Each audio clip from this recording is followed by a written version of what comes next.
আজ শ্রাবণের চতুর্থ সোমবার আর বাবার আশীর্বাদে 4টি সোমবার ভালোভাবেই করতে পারলাম। সকালবেলা না আগে ছেলের টিফিনটা বানিয়ে দিয়ে নিয়েছি আর আগের দিন রাতে কাবুলি ছোলা ভিজিয়ে রেখেছিলাম, সেটাই প্রেসার কুকারে দিয়ে 3টে সিটি দিয়ে নিচ্ছি। সকালবেলাটা একটু লেট উঠে পড়েছি, সেই কারণে আর তাড়াতাড়ি করে কোনো মতে টিফিনটা বানিয়ে দিয়েছি। এরপরে হাজবেন্ডের জন্য 1 কাপ কফি করে দিলাম, ও খেয়ে নিল স্নান টান করে। এরপর আদা জিরা কাঁচা লঙ্কার একটা পেস্ট করে নিয়ে তারপরে অল্প করে কাবুলি চানা করে হাজবেন্ডকেও দিয়ে দিয়েছি, ও খেয়ে বেরিয়ে গেছে। এরপরে জানো তো আমিও স্নান করে নিয়েছিলাম। আর আজকে যেহেতু শ্রাবণের লাস্ট সোমবার, সেই কারণে ভেবেছি ঠাকুর ঘরে আজকে একটু পায়েস করে দেব। তো দেখো স্নান টান করে রেডি হয়ে নিয়েছি আর ওদিকে কিন্তু আমি পায়েসটা বসিয়ে দিয়েছি। যতক্ষণে পায়েসটা হচ্ছে এদিকে ঠাকুর ঘরের সবকিছু যা আছে রেডি করে নিচ্ছি। আর এদিকে কাজ করতে করতে কিন্তু ওদিকে পায়েসটাও কিন্তু আমি নাড়ছিলাম। এবার আসন বিছিয়ে বসে পড়ছি পুজোর জন্য। আর আজকে বেশ ভালোই লাগছে, শ্রাবণের লাস্ট সোমবার আর 4টে সোমবারই আমি করতে পারলাম।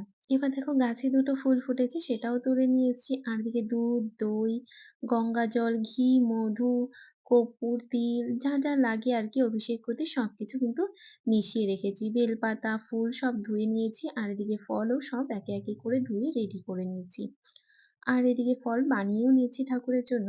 আর তোমরা কারা কারা করেছো শ্রাবণী সোমবার অবশ্যই কিন্তু জানিও। আর জানো তো আজকে সকালটা একটু লেট হয়ে গেছে বলে পুজো করতেও আমার কিন্তু অনেকটা দেরি হয়ে গেছে। এদিকে দেখো ফল সব এদিকে একে একে রেডি হয়ে গেছে, এরপরে সব সাজিয়ে নিয়েছি। আর এদিকে পায়েসটা হয়ে গেছে, অনেকক্ষণ রেখে দিয়েছিলাম, ঠান্ডাও হয়ে গেছে কিন্তু। এবার একে একে সব বাটিতে করে রেডি করে নিয়েছি। আর ঠাকুরদেরকেও ফুল দিয়ে তুলসী পাতা দিয়ে নিয়েছি, সবকিছু করে সুন্দর করে সাজিয়ে নিয়ে এরপরে কিন্তু আমি মহাদেবের অভিষেক করেছি, যেটা বানিয়ে রেখেছিলাম দুধ গঙ্গা জল দিয়ে সবকিছু দিয়ে যেভাবেই করে আর কি সেভাবেই আমি করে নিয়েছি। মা ছেলে মিলে জল ঢেলে নিয়েছি। ওম নমঃ শিবায়, ওম নমঃ শিবায়। গঙ্গা জল দিয়ে আবারও স্নান করি, তারপরে ভালো করে পরিষ্কার করে কিন্তু বেলপাতা ফুল টুল দিয়ে সাজিয়ে নিয়েছি। এবার ধূপ ধুনো প্রদীপ দিয়ে আরতি করে তারপরে ভোগ নিবেদন করেছি। আর আমি প্রতিবারই কি চেষ্টা করি এই শ্রাবণ মাসের লাস্টের দিন ঠাকুরকে একটু পায়েস দেওয়ার। অন্যান্য দিন তো দেওয়া হয় কিন্তু লাস্টের দিন যেহেতু, তো সেই কারণে একটু পায়েস করে দিই। তারপরে সারা ঘরে ধূপ ধুনো দেখিয়ে কিন্তু ব্যাস পুজোটা কমপ্লিট করে নিয়েছি। এরপরে মা আর ছেলে মিলে দুজনা মিলে প্রসাদ পেয়ে এদিকে যে চানা মসলাটা আমার বানানো হয়নি, সিদ্ধ করে রেখেছি। এরপরে গিয়ে আমি তারপরে রান্না করেছি চানা মসলাটা। মানে অনেকটাই দেরি হয়ে গেছে আজকে। আর তোমরা বুঝতেই পারছো ভিডিওটাও আমার এডিট করে উঠতে কতটা দেরি হয়ে যাচ্ছে।